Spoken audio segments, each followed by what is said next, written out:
میں حیران ہوتا ہوں، تم کہتے ہو اہل حدیث نے اس امت کو کیا دیا ہے؟ میں پوچھتا ہوں صحیح البخاری دینے والا اگر کسی اور مسلک سے وابستہ ہے تو کوئی دلیل لائیے، تمہارے پاس دلیل موجود نہیں ہے۔ اس امت کو اہل حدیث نے صحیح البخاری دی ہے، اس امت کو اہل حدیث نے صحیح مسلم دی ہے، اس امت کو اہل حدیث نے سنن ابن ماجہ دی ہے، اس امت کو اہل الحدیث نے رجال کا علم دیا ہے، ضعیف اور صحیح کی پہچان اور معرفت دی ہے، ضعیف روایت سے جناب ترک اس امت کو سکھلایا ہے، صحیح حدیث کے مطابق اپنا عقیدہ اور ذوق بنانا، یہ اہل حدیث کی خدمات ہے جو آپ کے سامنے رکھنا چاہتا ہوں۔ علم تفسیر کا ذوق دیا ہے تو اہل حدیث نے علم حدیث کا ذوق دیا ہے، اہل حدیث نے رجال کا علم دیا ہے، اہل حدیث نے سند کی پڑتال کا علم دیا ہے، اہل حدیث نے سند کو دین کا حصہ سمجھا ہے، تو اہل الحدیث نے صحیح حدیث کی پہچان دی ہے اس امت کو،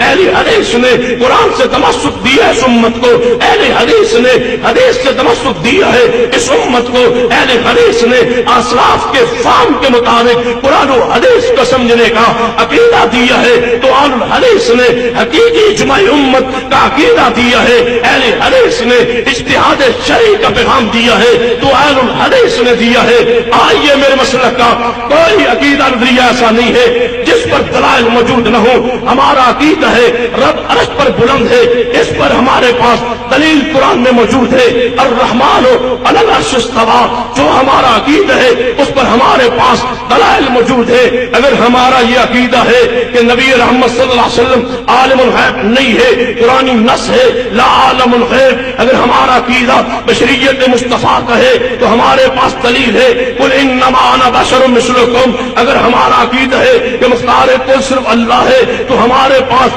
دلیل موجود ہے قل لا اقول لکم عندی خزائن اللہ، اگر ہمارے پاس عقیدہ ہے اللہ کے علاوہ کوئی مدد کرنے والا نہیں ہے تو ہمارے پاس دلیل ہے ومن نصر الا من عند اللہ، اگر ہمارا عقیدہ ہے کہ ہر چیز پر قادر صرف اللہ ہے تو ہمارے پاس دلیل موجود ہے تبارک الذی بیدہ الملک وہو علی کل شیء قدیر، اگر ہمارا عقیدہ ہے قبر والے مردے نہیں سنتے ہمارے پاس دلیل موجود ہے وما انت بمسمع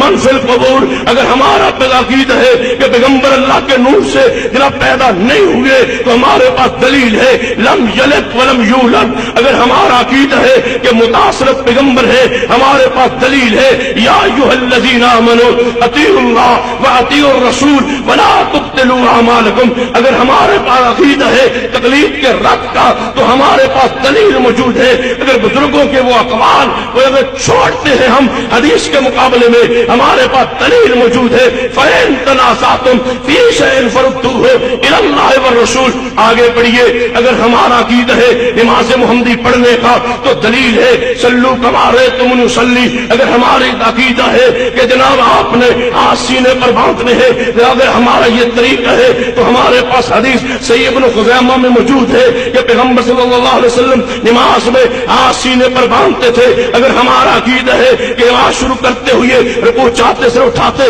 رفع دین کرنا چاہیے تو ہم بغیر دلیل کے تو نہیں بیٹھے، ہمارے پاس 400 سے زائد پیغمبر صلی اللہ علیہ وسلم کی حدیث ہے کہ پیغمبر صلی اللہ علیہ وسلم نماز شروع کرتے رکوع چاہتے سے اٹھاتے رفع دین فرمایا کرتے تھے، اگر ہمارا عقیدہ ہے کہ جناب فاتحہ خلف الامام پڑھنا ضروری ہے فرض ہے، ہمارے پاس حدیث ہے لا صلاۃ لمن لم یقرأ بفاتحۃ الکتاب خلف الامام، کہ جناب کتاب القراءۃ البیہقی کہ پیغمبر صلی اللہ علیہ وسلم نے فرمایا امام کے پیچھے جو فاتحہ نہیں پڑھتا اس کی نماز نہیں ہوتی، اگر ہم تورک کرتے ہیں ہمارے پاس دلیل موجود ہے، جلسہ استراحت بیٹھتے ہیں ہمارے پاس حدیث موجود ہے، تکبیر تحریمہ جناب تکبیر قاری تکبیر کہتے ہیں ہمارے پاس حدیث موجود ہے، دوہری اذان کہتے ہیں ہمارے پاس حدیث موجود ہے، 8 تراویح پڑھتے ہیں ہمارے پاس حدیث صحیح البخاری میں موجود ہے۔ میرا دعویٰ ہے اللہ ذوالجلال کی قسم ہے اپنے امیر محترم اور قائدین اعظام علماء کرام کی موجودگی میں کہتا ہوں رب اکبر کی قسم ہے اہل حدیث کے ہر عقیدے